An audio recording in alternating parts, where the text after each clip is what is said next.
Baldwood presents The Excalibur Code, written by Rob Jones and read by Simon Mattox. Chapter 1. An inheritance may be gotten hastily at the beginning, but the end thereof shall not be blessed.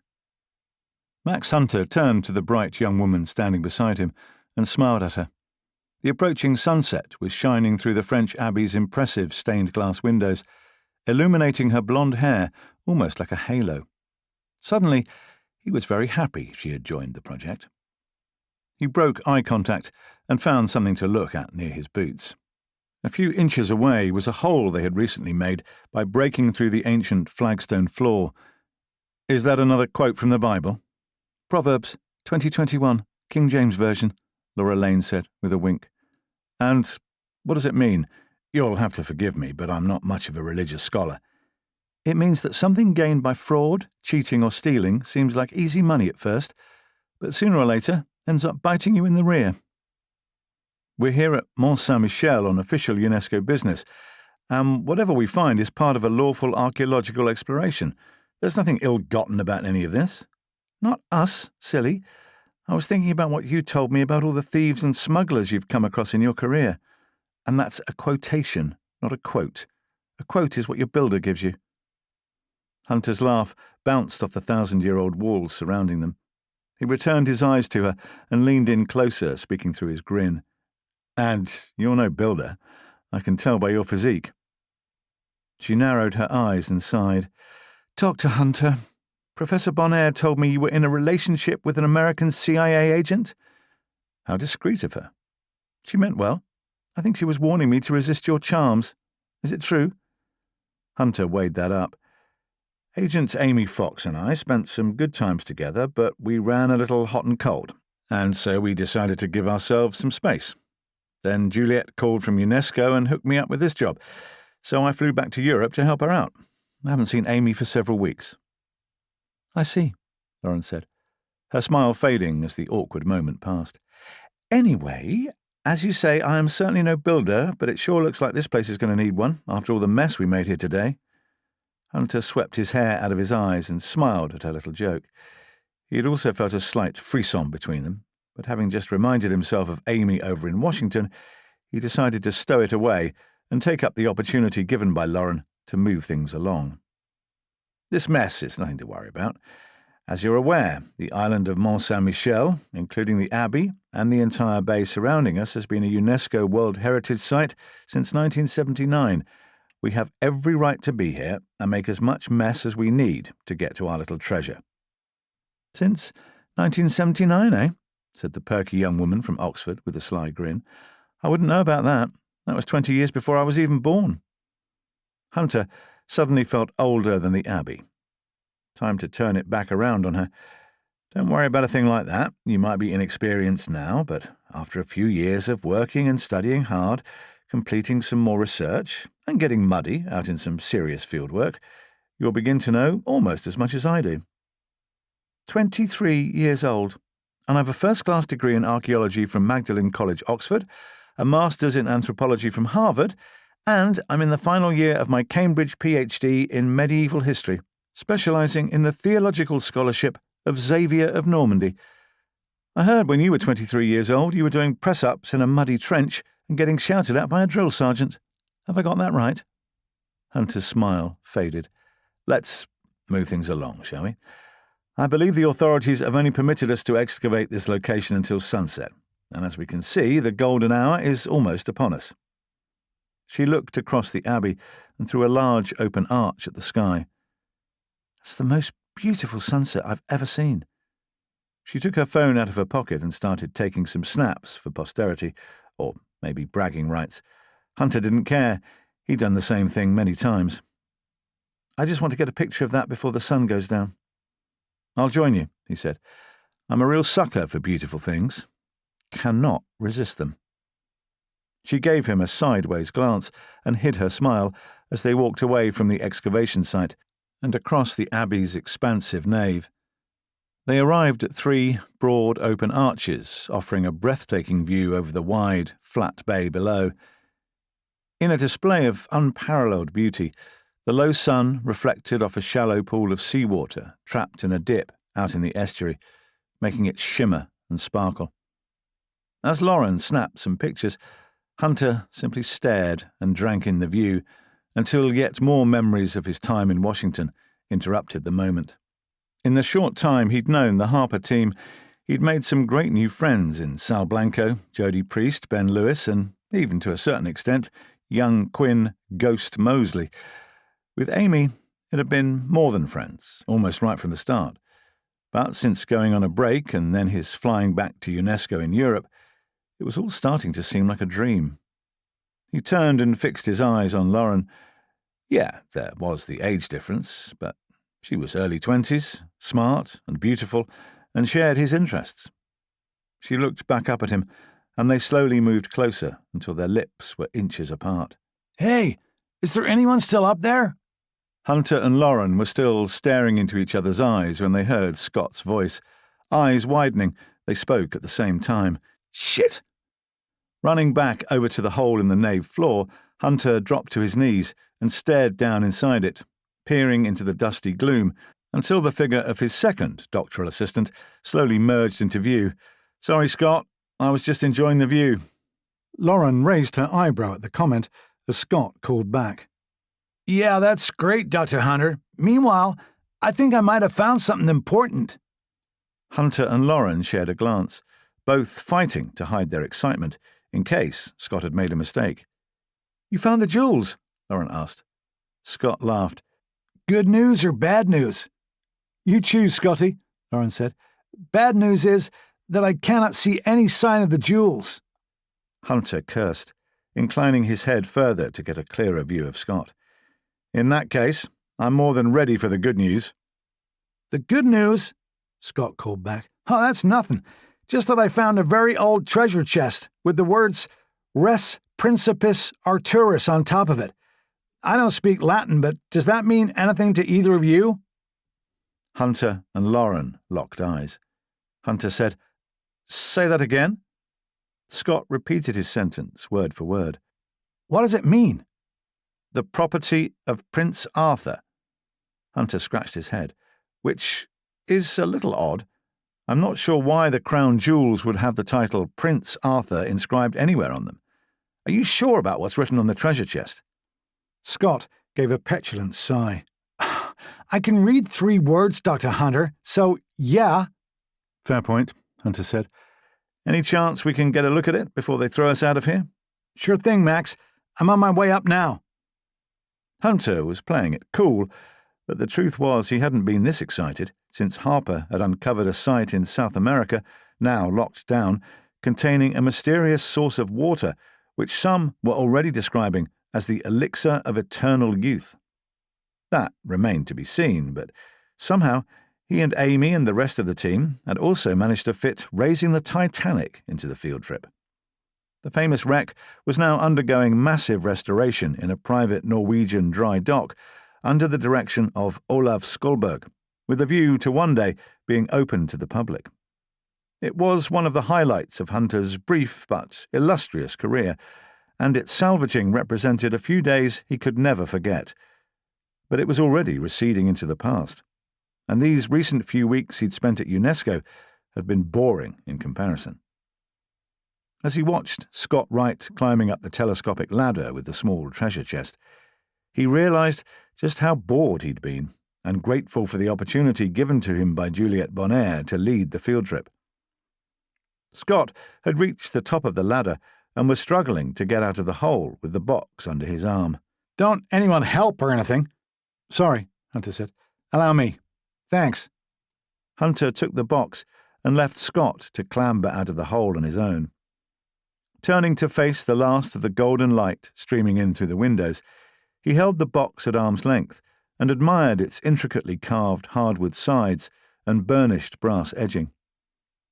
After he'd examined the box for a while, he concluded that the age was certainly much older than the 13th century, when the crown jewels disappeared. Lauren was beside him, taking pictures of the box with her phone. Hunter turned and smiled into the camera. "Would you like one with me in it?" he said. "Not much," she said, sliding the phone back into her pocket. Thanks for all the help, guys, Scott said, finally out of the hole and brushing dust off his shirt. Always welcome, Hunter said. You know that. Behind them, they heard a metallic clang. Turning, they saw one of the Abbey's security guards moving a stainless steel crowd control barrier post out of his way before walking in their direction. Hunter looked one more time at the box in his arms. Blowing some dust away from the inscription on its wooden lid, he read aloud what it said.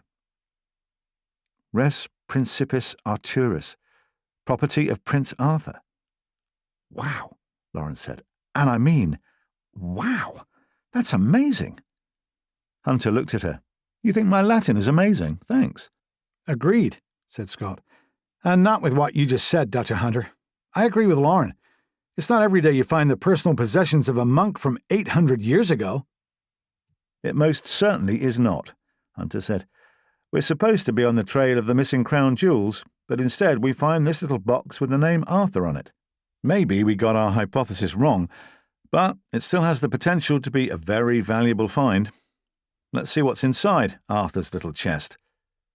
The guard had reached them now. He stood, twirling a key on his retractable keychain. He knew who they were, so he spoke in broken English, but his eyes were crawling all over the newly discovered treasure chest in Hunter's hands. It's time for me to lock up, Dr. Hunter. You and your assistants will have to leave now and come back in the morning. Unless, of course, you already have what you need and will not be coming back. We're not sure yet, said Lauren. We haven't looked inside this chest. I see, the guard said. Well, either way, you have 5 minutes, and then, I'm sorry, but I have to ask you to... The first bullet blasted through Scott Wright's shoulder and knocked him to the floor. The young scholar never knew what hit him, but Lauren was screaming hysterically, even before his wounded body collapsed in a heap. The security guard spun around and reached for his radio. Dimly aware of several figures moving in the shadows at the far end of the darkening abbey, Hunter grabbed Lauren and pulled her away from the guard, just as someone opened fire with an automatic weapon. Lauren screamed again as the rounds ripped through him and burst out of his back, leaving fist-sized exit holes. When the guard hit the floor just yards from Scott, his radio was still crackling in his dead hand. Another guard called out and also reached for his radio, but a bullet instantly hit him in the head and tore off a quarter of his skull, killing him on the spot. Hunter had already pulled Lauren over to the hole. Get down that ladder, now! Lauren didn't need to be asked twice. Fit and strong, the young woman slid down the sides of the ladder in a heartbeat. She looked up in the gloom with desperate eyes. Dr. Hunter! Catch! He threw the box and was already making his way down the ladder's rungs by the time she caught it. Another roar of gunfire boomed inside the abbey, and he heard men shouting and boots smacking down on the flagstones. Guards yelled at the intruders as they streamed into the abbey, only to be met with wild fusillades of automatic gunfire. Hunter reached the bottom of the ladder, breathless, and his heart pounding in his chest, and turned to Lauren. In her early 20s, and on her first real field exploration, she had visibly paled and was shaking in the dark of the tomb. "What's happening, Dr. Hunter?" she asked. "Nothing good. I need to make a call right now." She was still trembling and had begun to hyperventilate. "I asked, what just happened, Dr. Hunter? What happened to Scott? Is he dead? And what about the guard? Who are those men? Are they going to kill us? What if—" Hunter was holding his phone to his ear, praying for reception and waiting for the emergency services to pick up the call. "Lauren, stop talking and take a deep breath." I'm sorry. "Don't apologize," he said, pushing her into the shadows, out of sight from anyone above. "And no, Scott's not dead. He took a bullet in the shoulder and fell. He's playing dead. He'll be okay as long as he keeps it up." "You're sure?" "I'm sure. He looked at me just before I came down here. And no, we can't go and get him because the place is crawling with gunmen." She blew out a deep breath and tried to get a grip on herself. "Who are you calling?" "An ambulance for Scott and any of the guards who just got shot, if they're still alive." After Hunter placed a call with the emergency services, he started to make another call. "Who are you calling now?" She was still breathing hard and fast. He peered up into the hole. He could hear the men, but there was still no sign of them. The director of UNESCO World Heritage. She can get us some help if she answers. Let's hope she's not in the middle of one of her legendary 3-hour meals. Lauren frowned. Why not call the police? Experience. Damn it, it's gone to voicemail. No, she's picking up the call. Is that you, Juliet? Yes, c'est moi, Maxie. How is my petit chou? Hunter blushed, instantly flicking the speaker function off again. I do wish you wouldn't call me that. It's a term of endearment. It means puppy. Oui, c'est ça. But where are you? You should be wearing the little GPS tracker I got you, the one on your army dog tags. First, you call me a puppy, then you make me wear a GPS tracker around my neck. I'm starting to wonder if you might be the possessive sort. Nonsense. Tell me, how many times have those GPS tags saved your life? I forget. 6. But you remember. Of course. If you had them on now, I would know where you were. Or I could just tell you. Then again, you probably wouldn't believe me. Try me. Fine. We're at the site inside Xavier's tomb, and someone just started shooting at us. They injured Scott and killed at least one of the guards, probably more. You need to alert the local authorities and HARPA. I just called for an ambulance. Okay, I will do so immediately. You must get yourselves to safety at once. I'm on it, Juliet. Speak later. Hunter cut the call. You think she'll get help? He shrugged. Impossible to be sure, but she's a pretty switched-on lady. Listen, Lauren, we have to find a way out of here, and we have seconds to do it and nothing to light our way. First, this ladder is coming down. They want something to do with either us or what we found in this tomb. It's our job to make their job as difficult as possible. He pulled the telescopic ladder away from the edge of the hole and collapsed it. Above, some men wearing balaclavas appeared at the top of the hole. They shone torches down inside and began searching, the beams sliding across the walls and floor of the tomb like searchlights. But Hunter pushed Lauren up against one of the walls, just inches out of their reach. The men above him in the abbey argued for a few seconds. Hunter listened carefully, picking up a mix of English and Swedish. Lauren stared at the collapsed ladder and lowered her voice to a whisper. Will that stop them? I mean, removing the ladder? Hunter wiped the sweat from his brow, his mind racing with ideas. I want to say yes, but I'm guessing anyone who decided to storm the abbey at Mont Saint-Michel probably came equipped to play in any conditions. Meaning? A thick, black, nylon rappelling rope tumbled down into the hole like a giant black python, its tip winding up just a few inches above the floor. Hunter sighed. Meaning they probably brought one of those. She moved closer to him until their arms brushed together. Okay, now I'm scared. This is just shooting fish in a barrel. The imagery galvanized Hunter. No time for fear, Lauren. Start looking for a way out of here, right now, or we're both dead. Chapter 2. Amy Fox was alone in her office when she got the call. The man was speaking on behalf of the Deputy Director of the CIA. He introduced himself as Brent Reed. After less than a minute of small talk about the weather, he got to the point, and the point was not good. What do you mean, Director Gates is on leave? She asked, astonished by what Brett had just told her. He never told me he had any plans to go on leave, and he always keeps me very well informed. He's off the job, is what I meant, Agent Fox. I was putting it delicately. You don't need to be delicate with me, Mr. Reed. I'm no shrinking violet. I just got back from a mission involving the discovery of the water of life and the raising of the Titanic, all of which was led by James Gates without fault, I might add. No one is questioning Mr. Gates' competence. Everyone in the agency is more than aware of his record both in the U.S. Navy and in HARPA. He is a highly decorated senior officer, a much-respected man, and a valued member of the agency. Then why are you telling me that you've taken him off the team? With surprising speed, Reed replied, because those are my orders. Amy thought about that before replying. Her experience working inside the agency told her those 5 simple words were concealing a whole world of trouble. If this isn't your decision, Mr. Reed, then whose is it? I'm not at liberty to say. but then I guess you knew I was going to say that before you even asked the question." She sighed. "All right, fine. At least tell me why." "I'm not at liberty to say that either." "Is it that you won't tell me, or you can't tell me?" Reed paused a beat, considering her question. "I shouldn't be saying this to you, and if they find out that I did, my ass is fired. You understand what I'm saying right now?" Amy felt a surge of hope. Maybe she was getting somewhere after all. "I assure you, whatever you tell me will be treated in the strictest confidence."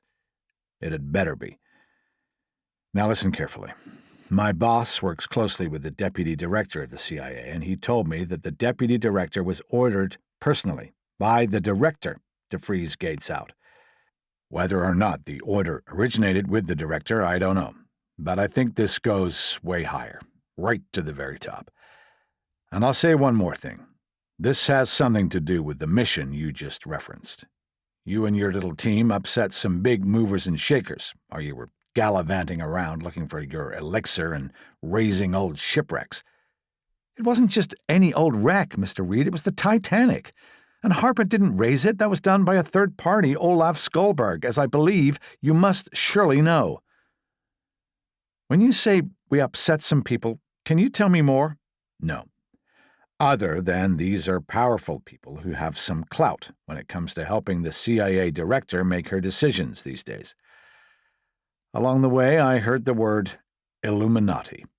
But I think I must have imagined it because I'm not the sort who inclines towards the fanciful or fantastic, and neither do I entertain conspiracy theories. However, one way or the other, Gates is on leave until further notice, and Team HARPA is out of business. You've got an hour to hand in your security passes and leave the building, all 6 of you." Amy was shocked by what she was hearing. "Wait a minute.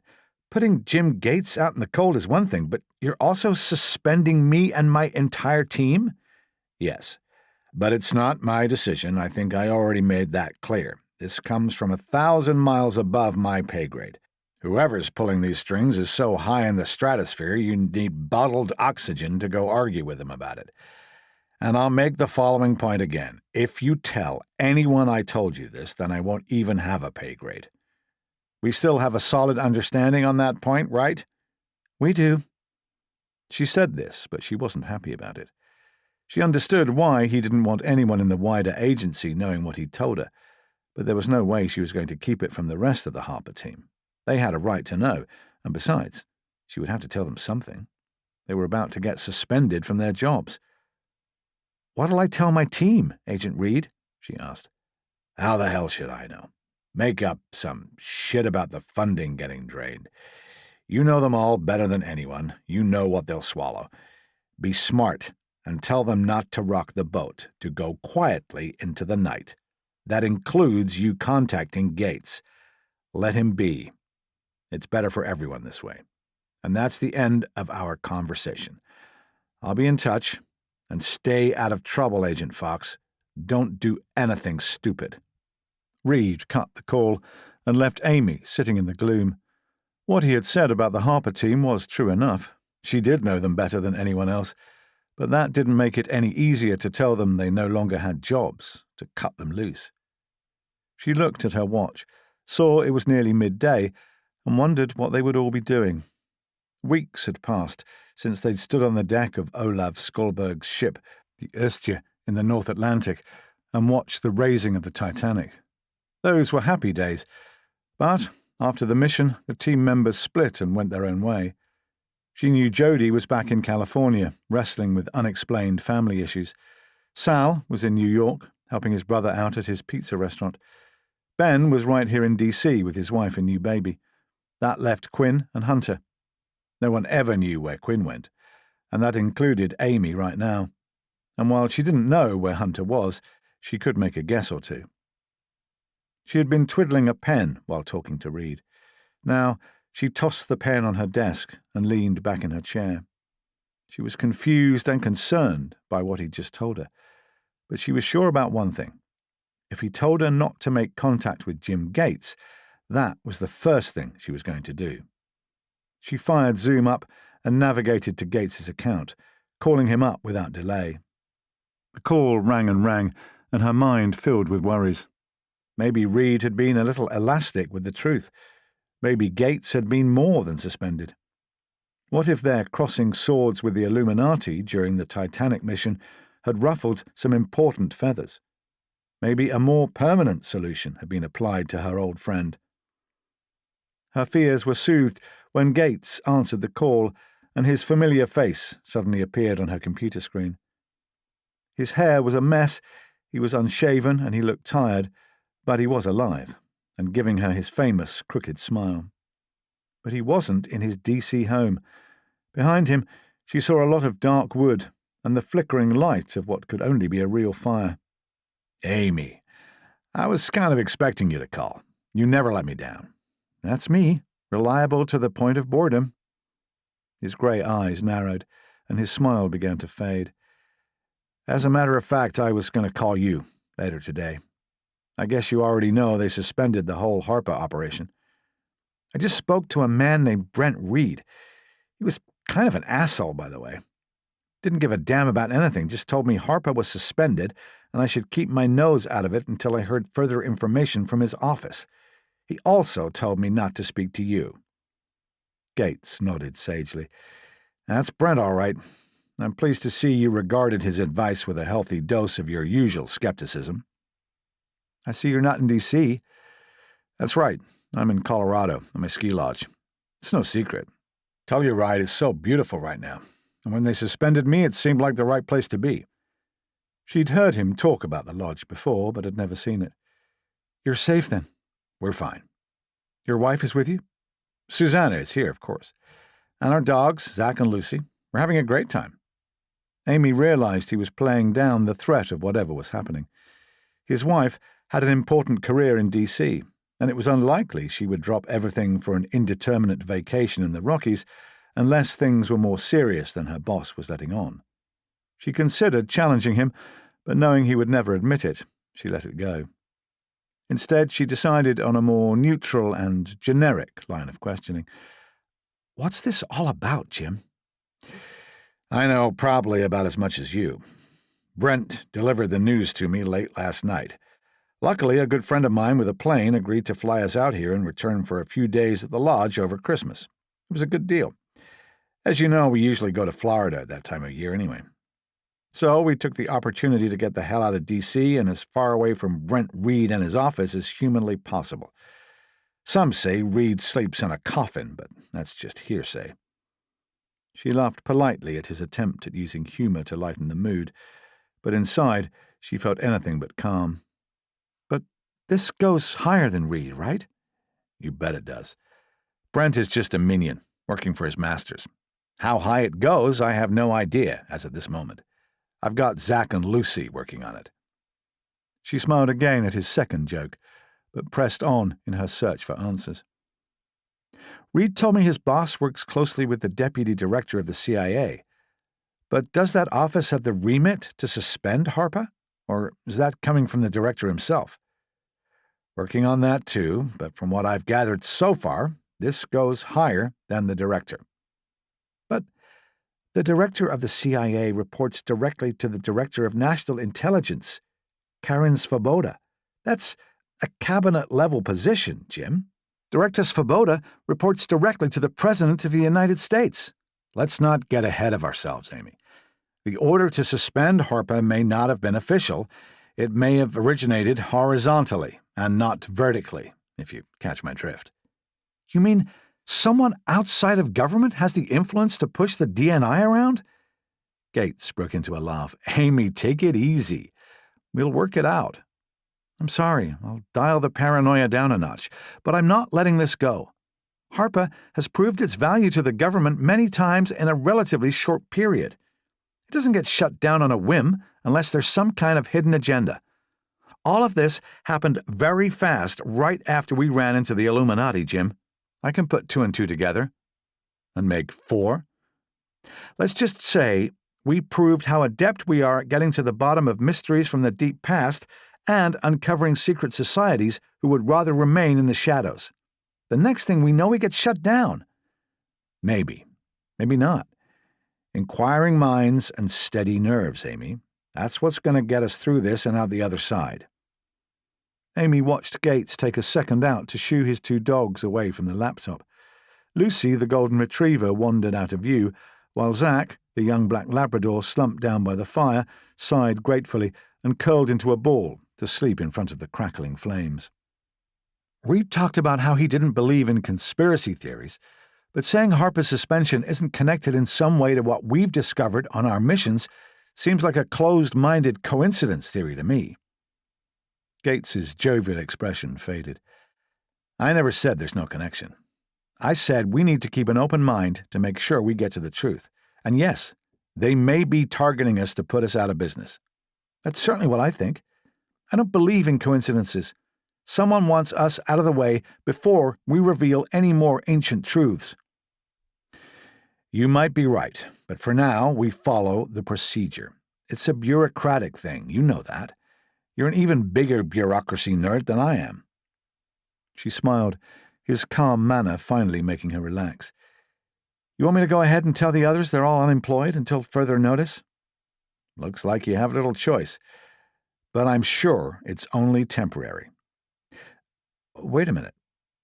Amy saw him look off screen. "What's up?" "Susanna just brought me my phone.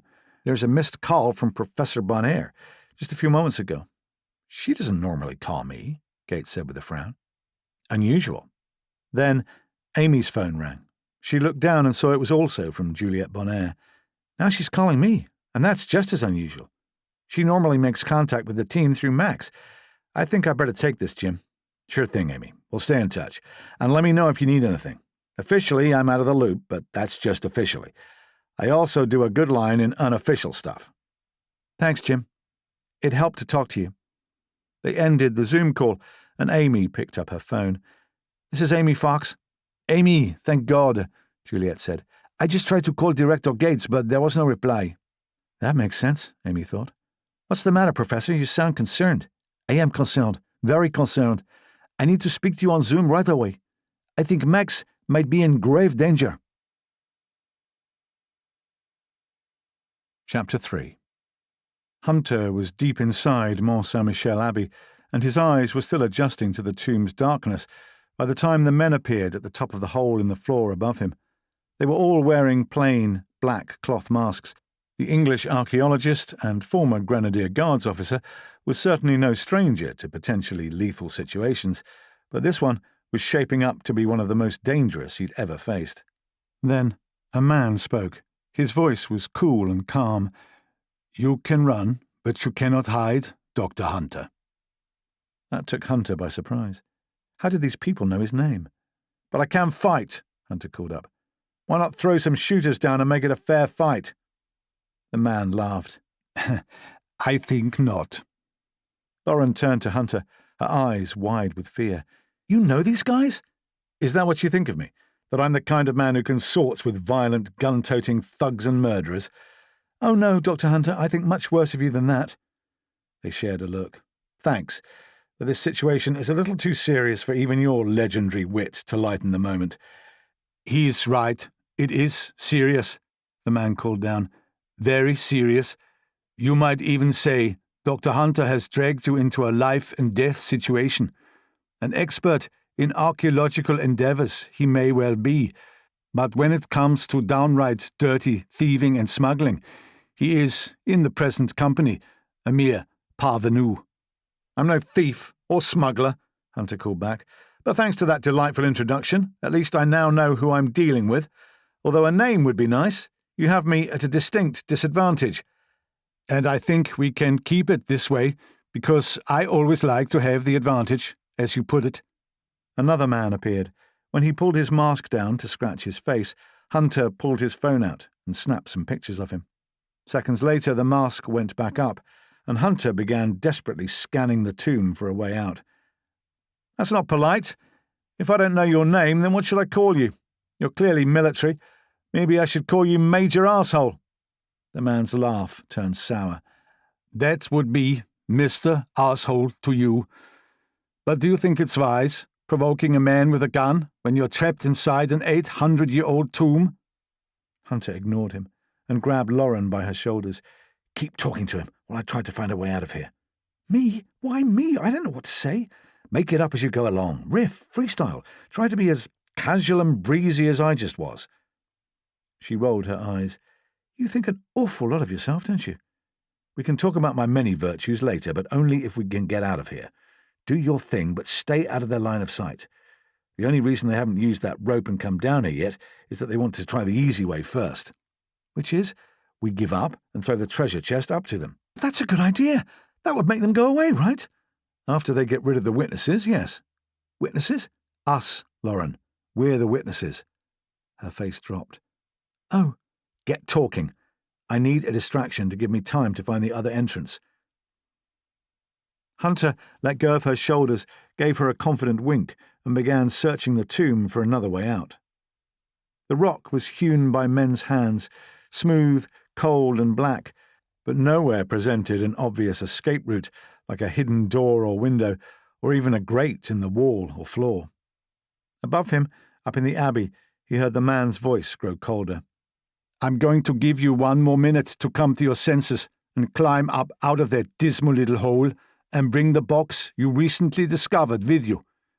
After that, I will send some men down in after you, and they will take the items and kill you. Either way, I leave this place with that box, whatever the status of your vital signs. Lauren raised her voice. If you're trying to sweet-talk me into dinner, you're falling pretty wide of the mark. That's not bad, Hunter muttered, hands all over the wall in his search. Not bad at all. Thanks. The voice called down. Dinner is not such a bad idea. Why not forget about the loser who got you into that filthy little pit and join me for a long weekend in Prague? I know some beautiful restaurants there. We'll leave as soon as we bury Dr. Hunter under a few tons of rubble. Thanks, but no. I'm giving you a chance to live, Lauren. She turned to Hunter, barely visible at the end of a short passageway at the back of the tomb. How does he know my name? Can't think about that now, Hunter said. This place must have another way out. Juliet told me they brought the treasure up into here from the sea. But where, damn it? Are you turning down my offer of a date, Lauren? The man said. She ignored him. Dr. Hunter, this guy's running out of patience. We don't have much longer. That is the understatement of the year, the man said from above. You have had all the chances I'm going to give you. Now my men are coming down. You will be shot and killed, and they will bring the treasure chest back to me. You should have taken me up on Prague, Lauren. Instead, you're going to die in that hole like a rat. Dr. Hunter, they're coming down. Please tell me you found a way out of here. I found a way out of here. A second rappelling rope tumbled down through the aperture above her and came to rest a few feet from her face. Then she heard the man shouting orders. A moment later, 2 men in black fatigues stepped into view. They wore guns slung over their shoulders and what looked like some kind of utility belt, packed with objects of various shapes and sizes. At least 2 of them, Max, 1 on each rope. Almost frozen on the spot with fear, Lauren snapped back to reality when she heard Hunter shouting at her, Move, Lauren, unless you want to go to Prague with Major Arsehole. Hunter swept the dust from some kind of trapdoor laid into the floor. Over his shoulder, he heard one of the men grunting as he made his way down the rope. The other man on the second rope was a meter behind him. Lauren ran along the passageway, and reaching Hunter, she looked at the trapdoor. There's no handle. Sure there is, Hunter said. The monks didn't go to the trouble of putting a trapdoor in here and then forget about the handle. But you said there was a tunnel leading to this place from the sea. And maybe the trapdoor was only ever intended to be used from the other side. Hunter blew out a breath. Excellent. I never thought of that. Are you kidding me? Hunter heard the first man's boots smack down on the tomb floor. When he turned and stared down the short passageway, he was relieved to see the man waiting for backup before venturing over to them. Yes, I'm kidding. As he spoke, he continued to dig his fingers into the dusty trapdoor. Got it. A recessed handle, just as I thought there would be. He wasted no time in heaving the door open. It thudded down away in a cloud of dust to reveal a narrow tunnel descending away from them into pitch black, thick with cobwebs. Hunter turned to Lauren with a smile. Ladies first? Lauren turned from the cobwebs to the armed men making their way down the passageway towards them. "Think I'll take you up on the chivalry, Dr. Hunter? Filth and bugs over armed maniacs any day of the week." "You still have the treasure chest, right?" he asked. She tapped the canvas bag she was carrying over her shoulder. "Right here." Hunter had a thought. "You better let me carry it. If we get split up, they'll come after the one with the goodies." As Lauren handed the canvas bag to him, a gun fired in the distance. A bright, angry muzzle flash lit the stone walls of the passageway behind them, followed by an explosive roar. Hunter pushed Lauren into the tunnel and covered his head as more bullets ricocheted noisily off one of the chamber walls. The men screamed for him to stay where he was. Hunter decided against it and followed Lauren into the tunnel, slamming the trapdoor down as the gunmen opened fire and raked it with bullets. Chapter 4. When Juliette Bonnet's face appeared on Amy's laptop screen, she looked like she was about to throw up. Pale and wide-eyed, the director of UNESCO's usually unflappable, calm exterior had given way to whatever horror she was about to explain. "What's happening, Juliette?" Amy asked. "When was the last time you heard from Max Hunter?" "Not for weeks." Amy's disappointment about what had happened between the two of them was quickly shelved when she realized the importance of what Juliette was asking. "What's going on? Has something happened to Max?" "I think this is possible, Amy. As you know, Max left the United States and returned to France to do some fieldwork for UNESCO. The brief was confidential, as the significance of what may be found at the site stretches beyond the world of archaeology." Amy considered if this explained his lack of contact, but dismissed it. He didn't have to tell her the intricate details of his work to get in touch with her and let her know he was okay. He also didn't have to ignore the 3 voicemails she had left him since his departure. "But now you say something's happened to him?" Amy asked. Juliette gave a slow, sad nod. "He called me just moments ago and told me they'd come under some kind of attack while working on site. He said someone was shooting at them." Amy's heart began to beat like a war drum. She consciously slowed it down with a calm breath and let her professional head take charge of what was looking like a rapidly deteriorating situation involving someone she had started to think she was going to spend the rest of her life with. "Slow down, Juliette, one thing at a time. You said they'd come under attack? Is he working in a large team?" "No, pas du tout. He was working with 2 doctoral students, Scott Wright and Lauren Lane. They are writing their theses at this time and trying to gain some field experience. Very bright students with great careers of discovery ahead of them, but what happened, Juliette?" "Max called me and started to leave a voicemail. I was at dinner and I turned my phone off. I want to kick myself now for nearly having missed the call, but then we spoke and I really think he might be in trouble." "Juliette, you need to tell me what happened." "I told Max not to tell anyone what he was working on, but now I think it's okay for me to brief you. He was following up with some fieldwork on research recently conducted concerning the missing crown jewels." Amy was confused. "Wait, the crown jewels are missing? I thought they were kept under tight security in the Tower of London." "You are talking about the current crown jewels of the United Kingdom, the priceless collection that is indeed kept in the Tower of London. However, the original crown jewels, commonly referred to as the crown jewels of King John, went missing in the year 1216. These too would be priceless for both their historical value and their value in precious metals and gems. Max and Lauren were on the trail of finding these jewels after 800 years, working in the tomb of a Benedictine monk knight named Xavier of Normandy. He is believed to have traveled on King John's baggage train." "But something happened today?" "Oui, ce soir, this evening. At least this evening here in France. Max told me they were under attack, that gunmen had injured Scott and one of the guards, and that he feared they would also be shot." "They shot Scott Wright, Amy. He was just 24 years old and under my care. He could have been killed." Amy felt her blood run cold. Hunter had been attacked by armed men out on site, and they had killed not only at least one security guard, but also wounded one of Hunter's academic protégés.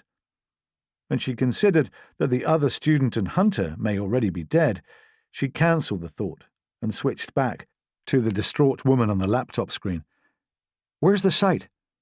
"On the island of Mont Saint-Michel in Normandy, here in France. I didn't know who else to call. Not after what Max told me about the Illuminati having infiltrated so many institutions. What if I call the police and the matter ends up with one of them? It would make matters much worse. Put Max and Laura in even more danger than they already are. And what if they're both already dead?" "Don't go there, Juliet," Amy said, in a level tone. "That's not how we approach a problem like this." "Then how?" Juliet asked, desperately lighting up a cigarette with trembling fingers, her eyes staring out at Amy like dark holes painted with pure fear. "Can you help? I have a large discretionary budget, and I can provide air support." "I'm already on it, Juliet. Now I need to make some calls. I'll be in touch." When Sal Blanco accepted Amy's third Zoom call of the last 30 minutes, she saw straight away that he was in his brother's Brooklyn Heights pizza restaurant. The place was already quite busy, as to be expected for the time of day, and it looked like her old friend was sitting in one of the elevated diner booths near the window. He had a mug of steaming coffee beside him and hadn't shaved for a few days. Behind him, out in the street, she heard someone angrily honking a car horn, and then she got right down to business. "Sal, hey." "How you doing, Amy?" He sipped some of his coffee. "If you don't mind my saying, you look like crap." Amy dismissed his light-hearted opener and got down to brass tacks. "It's Max, Sal. I think something might have happened to him." Blanco's face fell, and he set the mug down on the table. In the background, somewhere behind the laptop, she heard his brother calling out to him. Blanco waved him away. "Not now, Angelo. I'm on a work call." Angelo laughed. "Well, pardon me for breathing in my own place, brother." Some of the customers laughed. If she hadn't been so scared, Amy would have smiled. "What makes you say something happened to Max?" Blanco asked. "I just got off a Zoom with Juliette Bonaire. She told me Hunter was working with 2 doctoral students on some kind of excavation in the abbey at Mont Saint-Michel when something went wrong, very wrong." "What does very wrong mean, Amy?" "They came under some kind of attack. Some armed men broke into the abbey and opened fire with automatic weapons. It's too early for more details, Sal, but she was able to confirm to me that one of Max's research assistants, a young man named Scott Wright, was shot and injured, and at least one of the abbey's security detail was killed. Juliet can't be sure, but it looks like Max and Lauren, the other assistant, are in grave danger. Max cut the call in the middle of the attack, and there's been no contact since." Blanco's eyes widened in surprise, and he leaned back in his chair, taking a second to absorb what she'd just told him. He passed a hand over his face and blew out a deep breath. "Did Juliet call the French police?" he asked. "No, she didn't. Max has persuaded her the Illuminati may have infiltrated the French authorities, and calling them could just make things worse. Frankly, I share her concerns that there's a good chance the French police may be compromised by the same people who just suspended HARPA." Blanco nearly fell off his chair. "Wait, HARPA got suspended? When the hell did that happen?" "Just a few hours ago. That was the next thing I was going to tell you." Blanco grabbed his mug and drank a good slug of coffee. Today is just full of surprises. First, Angelo tells me he's opening a restaurant in Manhattan and he wants me to run it. And now I find out one of my buddies is in real trouble and my team just got suspended. And here was me thinking it was just another rainy day in New York City." Amy managed to smile, quietly stowing away what he'd just said about the offer of a job running his brother's new restaurant for later consideration. "Sorry to hit you with so much all at once." They suspended us, huh?" She nodded. "And it came right from the top, Sal. The office of the Deputy Director of the CIA got orders from on high to suspend HARPA pending further notice. We are officially trashed." He scratched his stubble. "I guess we upset the wrong guys down in South America." "I think so, too. Jim's also been suspended. He's at his place in the Rockies." Blanco stared off into the middle distance, deep in thought. "I presume we're going straight out to rescue Max's ass, right?" "We are." He nodded. "He'd do the same for us." "He would." Blanco shifted in his seat and stretched his arms, already limbering up for the mission. But if we're not in HARPA, that makes things a little harder in terms of logistics. We're not without contacts and resources outside of the agency, Sal. There's Juliette Bonaire, for one thing. UNESCO has most of what we need, and she's the director of UNESCO World Heritage. That comes with a lot of perks. A friend with benefits. Only in this case, it means we have access to a corporate jet and a substantial budget for the mission. Blanco paused for a moment, once again deep in thought. Have you spoken to the others? Not yet. You're always my first port of call for new missions. You think they'll want to get involved in a mission off the books? Maybe, maybe not. I can't force them to come along, Sal. All I can do is ask for their help. I think they'll all rise to the occasion. Ben's strong ethics leave him no choice. Quinn loves a new challenge, and as for Jody, we both know how much she loves Max. Amy knew he was trying to calm her nerves with humour, and she was grateful. He was old and wise enough to always know the right thing to say or do, and she wasn't sure she'd want to continue in the team, should they be reinstated, if he left to work at his brother's new restaurant in Manhattan. Thanks, Sal. Forget about it. He smacked down his empty mug. You want me to call him? No, I need to do it. They need to hear this from me, I think. I need to make the risks clear, not just to their personal safety, but to their careers at the agency. It's possible we could get fired for working outside of our official remit. Blanco winced. If we're going to do this, can we at least say we're going rogue? You don't like the working outside of our official remit thing? Not in any way. I'm an ex-Army helicopter pilot, a tough guy. I don't work outside of remits, Amy, you know that. I go rogue. Fine, she said, with her first genuine smile since speaking with Juliette. And we'll say that instead. HARPA is about to go rogue. Chapter 5. Straight down the passageway, Hunter said, as fast as you can. You're kidding, right? Lauren cried out as she ran through the tunnel, the only visible feature being small niches used for candles. They just shot Scott, Dr. Hunter. I'm not about to let them do the same to me. Whoever they are, I swear they'll pay for that. Hunter's words were drowned out by the sound of ferocious gunfire back at the trapdoor. Then he heard boots smashing whatever was left of the wood out of the way. Looks like they got into the tunnel. But you were expecting that, pretty much. See anything up ahead? Just more tunnel and lots of cobwebs. With the gunmen piling into the passageway, they continued along the rock-hewn tunnel. It grew narrower until their shoulders began scraping on the sides, but allowed just enough room for the two of them to speed along it in search of some kind of escape from the horror at their backs. You see anything yet? He called out. Ahead of him, Lauren decreased her speed. Problem? I hate that word. What does it mean in the present context? It means the passageway is turning into a tunnel, no more than a metre high. Hunter nearly crashed into Lauren's back when she slowed and came to a stop. She crushed herself up against the wall so he could see the tunnel.